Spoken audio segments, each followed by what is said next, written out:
आज हम लोग एक नया चैप्टर पे डिस्कशन करेंगे, मेटल एंड नॉन मेटल्स। जैसे कि हम लोग सेकंड चैप्टर पढ़ चुके हैं, एसिड बेसिस एंड सॉल्ट्स। अब नेक्स्ट चैप्टर है मेटल एंड नॉन मेटल, जो कि एनसीईआरटी में थर्ड चैप्टर है। तो हम जानेंगे what are metals. All those elements which form positive ions by losing electrons are called metals. ऐसा एलिमेंट जो पॉजिटिव आयंस को फॉर्म करेगा इलेक्ट्रॉन्स को लूज़ करके, उसे मेटल्स कहेंगे। जैसे कि हम लोग 9th क्लास में पढ़े थे कि सोडियम हुआ, पोटासियम हुआ, ये सब इलेक्ट्रॉन्स को क्या करता है, लूज़ करता है। और जैसे कि क्लोरीन इलेक्ट्रॉन्स को क्या करता था, गेन करता था। अब यहाँ हम लोग देखेंगे एक पॉइंट यहाँ नीचे लिखा हुआ है, they have 1 to 3 electrons in their valence shell. अब यहाँ क्या है कि 1 to 3 इलेक्ट्रॉन्स वैलेंस शेल में होता है। तो यहाँ हम लोग थोड़ा एक ब्रीफ डिस्क्रिप्शन लेंगे, वैलेंस शेल में 3 इलेक्ट्रॉन कैसे होता है, 1 to 3। तो जैसे कि हम लोग इलेक्ट्रॉनिक कॉन्फ़िगरेशन देखे थे, KLM बोर्स के स्कीम से देखे थे हम लोग। तो उसमें हम लोग समझे थे कि के पहला सेल में 2 इलेक्ट्रॉन होता है, सेकंड सेल में 8 इलेक्ट्रॉन होता है, और उसके बाद 16 इलेक्ट्रॉन होता है। तो हम लोग एग्जांपल लेंगे एक सोडियम का। सोडियम का एटॉमिक नंबर कितना होता है, 11 होता है। तो हम लोग देखेंगे इसका इलेक्ट्रॉनिक कॉन्फ़िगरेशन करेंगे तो 281। तो लास्ट में हम लोग वैलेंस सेल में कितना इलेक्ट्रॉन बचेगा, 1 बचेगा। उसी तरीके से हम लोग देखेंगे मैग्नीशियम का, जिसका होता है 12 होता है, 282। तो क्या देखेंगे, 2 बचा। तो वही बताने की मतलब समझाने का मैं ये चाहता हूँ कि वैलेंस सेल में अपना 1 2 3 यही तीनों बचेगा वैलेंस सेल में, कभी इससे ज़्यादा नहीं बचेगा। अगर यही तीनों बचे वैलेंस सेल में, आउटर मोस्ट ऑर्बिट या वैलेंस सेल कह सकते हैं, तो हम उसे क्या कहेंगे, मेटल्स कहेंगे।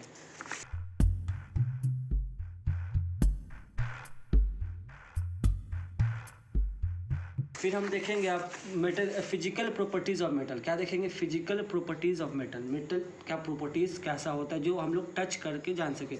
मेटेलिक लस्टर यहाँ बताने की मतलब क्या है कि शाइनिंग सरफेस होता है। मेटल को देखते हुए हम पहचान जाएंगे कि मेटल का शाइनिंग सरफेसेस होता है। जैसे कि एग्जांपल में अल्मुनियम हुआ, मैग्नीशियम हुआ। जैसे कि अल्मुनियम मैग्नीशियम अपीयर वाइट दिखते हैं, चमकते हुए वाइट रहते हैं। और गोल्ड आप देखते ही हैं, सोना जो रहता है वो येलो रहता है। अब हम क्या देखेंगे, हार्डनेस देखेंगे। This varies from metal to metal. अब देखेंगे कि हार्डनेस पता करेंगे मेटल का, कि मेटल जनरली हार्ड होता है, और ये मेटल टू मेटल वेरी करता है। जैसे कि पोटासियम का अलग होगा, फिर से मैग्नीशियम का अलग हो सकता है। और हम एक्सेप्शन में भी बहुत कुछ जानेंगे, वो वीडियो भी बहुत इंपॉर्टेंट होने वाला है। अब हम क्या देखेंगे, मेलेबिलिटी। एक नया प्रॉपर्टीज़ है, मेलेबिलिटी है, डक्टिलिटी। मेलेबिलिटी में क्या देखेंगे कि मेटल का ऐसा प्रॉपर्टी जिससे वो थिन शीट्स में बीटेन कर सके, मतलब फॉर्म कर सके, उसे हम कहते हैं मेलेबिलिटी। एग्जाम्पल में गोल्ड, क्या है, गोल्ड और सिल्वर। अब हम क्या देखेंगे, डक्टिलिटी। ऐसा प्रॉपर्टी मेटल का जिससे वो थिन वायर्स में ड्रॉ किया जा सके, तो उसे हम डक्टिलिटी कहते हैं। क्या कहते हैं, डक्टिलिटी कहते हैं। और गोल्ड सबसे मोस्ट डक्टाइल मेटल है, जिसे हम बहुत कम यूज़ करके काफ़ी ज़्यादा लंबा वायर बना सकते हैं। तो उसे हम लोग क्या करते हैं, उस प्रॉपर्टीज़ को डक्टिलिटी कहते हैं। अब क्या है, कंडक्टिविटी। तो मेटल्स क्या है, बहुत good conductors of heat and electricity है। जैसे कि हम लोग अपने किचन एप्लीकेशन में देखते हैं, they have high melting points, और ये मेल्टिंग पॉइंट भी बहुत इसका हाई होता है। और ये good conductor of heat and electricity होता है। जैसे कि हम लोग कॉपर को वायर में यूज़ करते हैं इलेक्ट्रिसिटी और करंट को फ्लो करने में। तो ये सब क्या था, मेटल का फिजिकल प्रॉपर्टीज़ था। क्या था, फिजिकल प्रॉपर्टीज़। और अब क्या हम देखेंगे एक नया चीज़, अब क्या हम लोग पढ़ेंगे, केमिकल प्रॉपर्टीज़ ऑफ मेटल। क्या पढ़ेंगे, केमिकल प्रॉपर्टीज़ ऑफ मेटल। जैसे कि हम फिजिकल पढ़े थे, अब केमिकल पढ़ेंगे, जिसमें बहुत कुछ जानेंगे। जैसे इलेक्ट्रोपॉजिटिव, जैसे कि मैं बताया अभी शुरू में ही बताया था कि लूज ऑफ इलेक्ट्रॉन होगा तो पॉजिटिव आयंस होगा, तो इसलिए इसको हम इलेक्ट्रोपॉजिटिव कहेंगे, इसका नेचर। अब हम देखेंगे रिएक्शन विद ऑक्सीजन। अब क्या होगा कि कभी भी कोई मेटल ऑक्सीजन से रिएक्ट करेगा तो मेटल ऑक्साइड बनाएगा। क्या बनाएगा, मेटल ऑक्साइड। और metallic oxide are basic in nature. जैसे मैं आपको बताया था एसिड बेस में ही कि metallic oxide basic in nature होता है। जैसे कि एग्जांपल में कॉपर ऑक्साइड हम लोग देखे थे। अब बेसिक इन नेचर मतलब क्या हुआ कि जो अगर वो वाटर में डिजॉल्व होगा तो वो बेस बनाएगा। क्या बनाएगा, बेस बनाएगा। और सब metal oxide such as aluminium oxide, यहाँ पे एक एक्सेप्शन दिया हुआ। क्या एक्सेप्शन दिया हुआ है, अल्मोनियम ऑक्साइड और जिंक ऑक्साइड, जो कि both acidic and basic behaviour दिखाएगा, एम्फोटेरिक, और इसे हम एम्फोटेरिक ऑक्साइड कहेंगे। क्या कहेंगे, एम्फोटेरिक ऑक्साइड। बोलने मतलब क्या है कि जब हम लोग इसमें जो मेटल ऑक्साइड जो होता है, जो सिंपल मेटल ऑक्साइड जैसे कॉपर ऑक्साइड हुआ, जिंक ऑक्साइड हुआ, वो बेसिक इन नेचर ही होगा, मगर एल्युमिनियम ऑक्साइड को, जिंक ऑक्साइड को छोड़ के, इस दोनों को छोड़ के, इस दोनों को छोड़ के बाकी सब क्या दिखाएगा, मेटेलिक ऑक्साइड दिखाएगा। मैं इस दोनों को छोड़ के मेटेलिक ऑक्साइड शो करेगा, मैं इस दोनों को छोड़ के, क्योंकि ये है एम्फोटेरिक ऑक्साइड जो कि एसिडिक और बेसिक बिहेवियर दोनों दिखाएगा जब हम लोग इसको ऑक्सीजन से रिएक्ट कराएंगे। अब हम क्या देखेंगे, when copper is heated in air it combines with oxygen to form copper oxide a black oxide. जैसे कि जनरली में एक ये फार्मूला है कि कॉपर ऑक्साइड को रिएक्ट करेंगे ऑक्सीजन से तो कॉपर ऑक्साइड बनेगा जो कि एक ब्लैक ऑक्साइड होगा। क्या होगा, ब्लैक ऑक्साइड। फिर हम लोग क्या एक और देखेंगे, अल्युमिनियम फॉर्म्स अल्युमिनियम ऑक्साइड। अगर अल्युमिनियम रिएक्ट करेगा तो अल्युमिनियम ऑक्साइड फॉर्म करेगा। क्या फॉर्म करेगा, अल्युमिनियम ऑक्साइड। अब देखेंगे सोडियम और potassium are kept immerse in kerosene oil. अब मैं बोल रहा हूँ कि सोडियम और पोटासियम इतना विगोरस होता है जो कि हम लोग यहाँ देखेंगे रिएक्टिविटी सीरीज में देखेंगे कि सोडियम एंड पोटासियम काफ़ी रिएक्टिव मेटल्स होते हैं जो कि खुले में रखेंगे। जैसे कि हम लोग यहाँ देख रहे हैं सोडियम एंड पोटासियम जो कि काफ़ी ऊपर दिया हुआ, जो कि मोस्ट रिएक्टिव आप देखते होंगे, मोस्ट रिएक्टिव में शो कर रहा है। तो यहाँ मतलब क्या है कि सोडियम पोटासियम इतना रिएक्टिव होता है कि अगर हम लोग उसे खुले में छोड़ दें तो ऑक्सीजन से रिएक्ट करेगा और वो आग लग सकता है। तो हम लोग को बहुत केयर से काम करना पड़ेगा, इसलिए हम लोग उसको कभी भी केरोसिन ऑयल में इमर्ज करके रखते हैं, डुबो कर रखते हैं। अब हम क्या देखेंगे, रिएक्शन विथ वाटर। अब हम इसमें देखेंगे कि बहुत जो मेटल है तो मॉडरेट एक्टिव है, हाईली रिएक्टिव है। तो जो हम लोग पढ़े थे रिएक्टिव सीरीज में, मॉडरेट रिएक्टिव, हाई रिएक्टिव, ये जो कुछ भी है डिफरेंट टाइप से रिएक्ट करेगा। जैसे कि metal reacts with water and produce metal oxide and hydrogen gas. जब मेटल रिएक्ट करेगा वाटर से तो प्रोड्यूस करेगा metal oxide and hydrogen gas. क्या फॉर्म करेगा, metal oxide and hydrogen gas. और फिर metal oxide that are soluble in water dissolve it into further form metal hydroxide. और फिर क्या होगा कि फिर ये फर्दर डिजॉल्व होगा वाटर में और फॉर्म करेगा metal hydroxide. But all metal do not react with water. जैसे कि मैं आपको बताया कि हर मेटल रिएक्ट नहीं कर सकता क्योंकि हर मेटल का अलग अलग प्रॉपर्टीज़ होता है।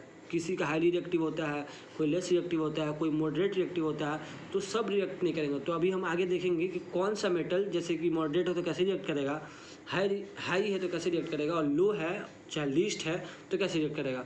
अभी देखते हैं हम लोग कैसे रिएक्ट करेगा। तो जैसे कि मैं समराइज़ कर सकता हूँ, मेटल कभी वाटर से रिएक्ट करेगा तो मेटल ऑक्साइड और हाइड्रोजन बनाएगा। उसी तरीके से मेटल ऑक्साइड वाटर से फिर उसके बाद रिएक्ट करेगा तो मेटल हाइड्रोक्साइड बनाएगा।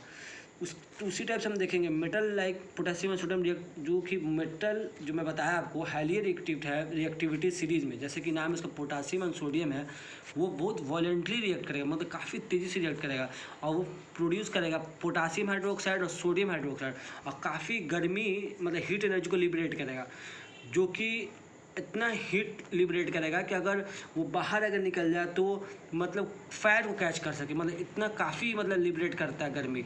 तो हम लोग क्या देखें कि जो रिएक्टिविटी सीरीज में काफ़ी जो ऊपर में था जैसे कि पोटासियम और सोडियम, वो काफ़ी गर्मी को लिबरेट करता है, उस कारण से फायर भी पकड़ा जा सकता है, मतलब कैच हो सकता है, मतलब आग भी लग सकती है। अब हम लोग देखेंगे कैल्शियम विथ वाटर। तो कैल्शियम क्या है, रिएक्टिविटी डिक्रीज़ होने लगेगा। कैल्शियम बोलने से कि अब मेटल का रिएक्टिविटी डिक्रीज़ हो रहा है, जो हम लोग देखे थे रिएक्टिविटी सीरीज में, जैसे कि ये देखिए यहाँ देख रहे हैं हम लोग कि यहाँ पे रिएक्टिविटी डिक्रीज़ हो रहा है, कैल्शियम का रिएक्टिविटी डिक्रीज़ हो रहा है। तो यहाँ क्या होगा, थोड़ा सा मेटल का रिएक्टिविटी कम होगा।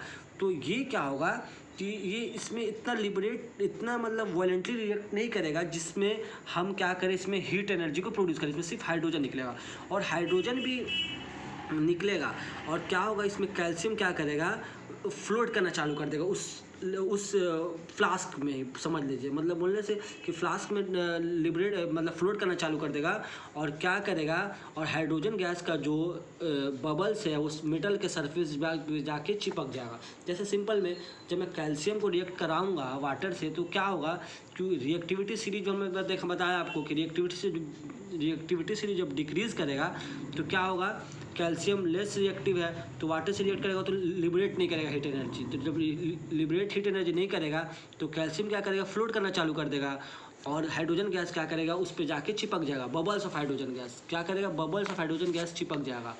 अब हम क्या देखेंगे, मैग्नीशियम रिएक्ट विथ वाटर। और जो मैग्नीशियम है वो कोल्ड वाटर से नहीं करेगा, वो क्या करेगा, हॉट वाटर से करेगा। वो क्या बनाएगा, मैग्नीशियम हाइड्रोक्साइड बनाएगा। और ये भी वैसे ही क्या होगा, फ्लोट करने लगेगा और हाइड्रोजन गैस क्या करेंगे, सरफेस पे स्टिक कर जाएंगे। अब क्या लास्ट पढ़ेंगे हम लोग कि जो metals like aluminium, iron, zinc, ये जो है ना, ये ना ठंडे पानी से रिएक्ट करेगा ना गर्म पानी से रिएक्ट करेगा। ये क्या से करेगा, रिएक्ट स्टीम से करेगा, भाप से। तो जैसे कि एग्जांपल क्या है, अल्मोनियम रिएक्ट करेगा वाटर से, तो अल्मोनियम ऑक्साइड प्लस हाइड्रोजन बनाएगा। और लास्ट में क्या है कि metal such as lead, copper, silver, gold, जैसे कि मैं ऊपर लिखा हूँ PbCu, Ag, Au, ये रिएक्ट ही नहीं करेगा, क्योंकि काफ़ी लीस्ट रिएक्टिव है। क्या है, लीस्ट रिएक्टिव, जिसे हम लीस्ट रिएक्टिव भी कह सकते हैं। Okay friend, thank you. कल हम अगले चैप्टर में नॉन मेटल के बारे में पढ़ेंगे।